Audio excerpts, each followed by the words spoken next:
Hi friends, welcome to Renuka Malathi சமையல். இன்றைக்கி special மாங்காய் பச்சடி தான். வாங்க நம்ம எப்படி செய்யுதுன்னு வீடியோக்குள்ளே போய் பார்க்கலாம். அதுக்கு நாங்கள் பெரிய பெரிய மாங்காய் வாங்கி வச்சுருக்கோம். அதை எப்படி கட் பண்ணுறதுன்னு பார்க்கலாம் வாங்க. எல்லாம் பெரிய பெரிய மாங்காய், தோட்டத்து மாங்காய் வாங்கி வச்சுக்கிறோம்.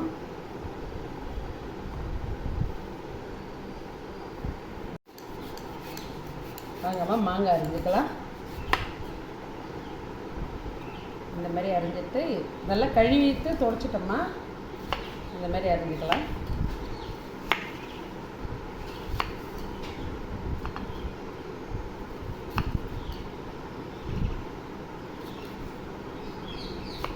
இந்த சைஸு துண்டு போட்டால் போதும்.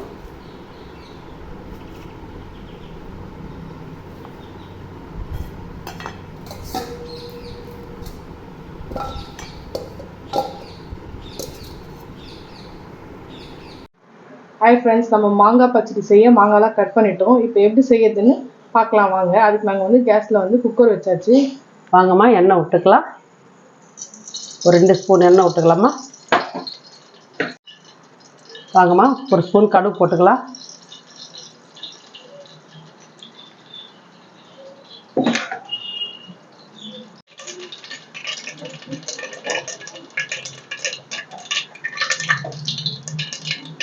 வாங்கம்மா கடுகு பொரிஞ்சாச்சு. வெங்காயம் போட்டுக்கலாம். நல்லா ஒரு 2 வெங்காயம் பொடியை அரிஞ்சு வச்சுக்கிறோமா. நைஸாக இந்த மாதிரி நைஸாக அரிஞ்சுங்கப்பா. நீட்டிட்டா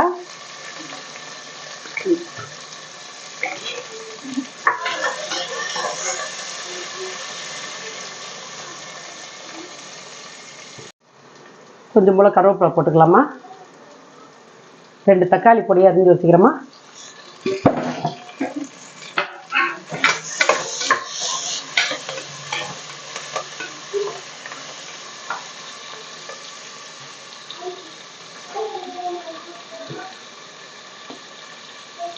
ஒரு 1/2 ஸ்பூன் மஞ்சள் பொடி போட்டுக்கலாம்.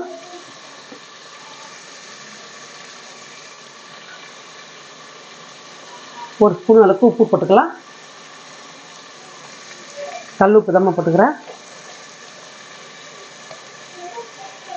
மிளகா பொடி தனி குழம்பு பொடி போட்டுக்கிறோமா.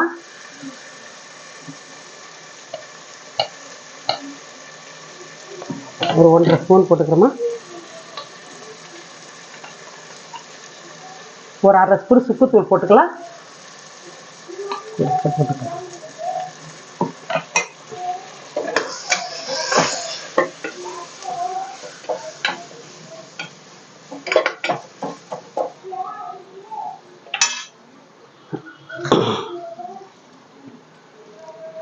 மாங்காய் பொடியை வெட்டி வச்சுறேன். இந்த மட்டையை கூட வெட்டி போடலாமா.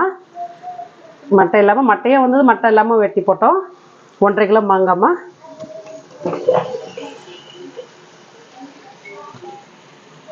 ஒன்றரை கிலோ மாங்காய்க்கு 1.25 கிலோ வெல்லம் போடுறோமா.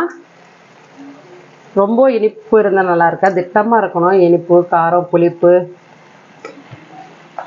அந்த ஏலக்காய் ஸ்மெல்லாம் எல்லாமே கரெக்டாக வரும். இதில் போட்டோம்னா 1.25 கிலோ வெல்லம் போட்டால் சரியாக இருக்கும். இந்த பச்சடி ஒரு மாதம் கூட வச்சு சாப்பிட்லாமா. நல்லா செய்துட்டு ஒரு டப்பாவில் போட்டு வச்சு சாப்பிட்லாம். இட்லிக்கு, சப்பாத்திக்கு, தோசைக்கு ஒரு ஜாம் மாரி இருக்கும். நாங்களாம் இப்படி தான்மா பண்ணுவோம். இந்தமாரி வெங்காயம் தக்காளிலாம் வதக்கிட்டு இந்தமாரி தான் பண்ணுவோம். தண்ணி விட்டுக்கலாமா. ஒரு டம்ளர் தண்ணி விட்டுக்கலாம்.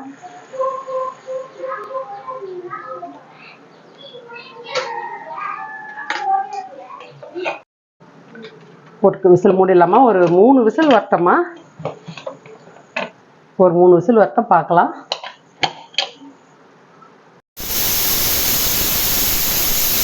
ஆமாம்மா 4 விசில் வந்துடுச்சுமா குக்கரு.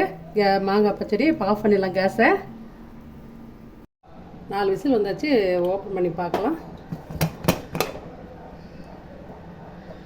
நல்லா சூப்பராக இருந்தது. பாருங்க எப்படி இருக்குது. செமையாக இருந்தது. நல்லா தள்ளு ஜாம் மட்டும் இருக்குது பாருங்கள். நல்லா காரம், புளிப்பு நல்லா இருக்கும். ரொம்ப சுக்குத்தூள்லாம் போட்டுக்கிறோம், ஏலக்காய் பொடிலாம் போட்டுக்கிறோம். நல்ல டேஸ்ட்டாக இருக்குமா. இந்தமாரி பண்ணி சாப்பிட்டு பாருங்கள். மாங்காய் சீசன் இது. ரொம்ப நல்லாயிருக்கும். 2 நிமிஷம் கேஸில் இருக்கணும். கொஞ்சம் நேரம் கொதிக்கட்டும்.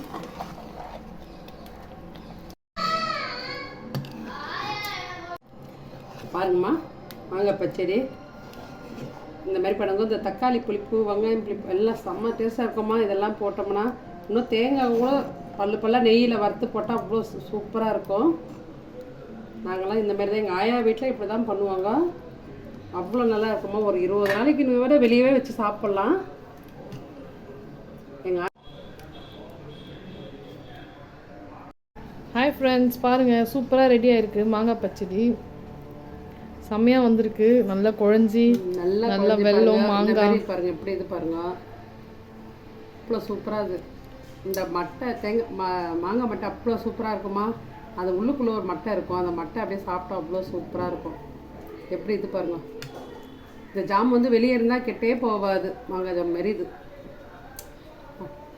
சூப்பராக.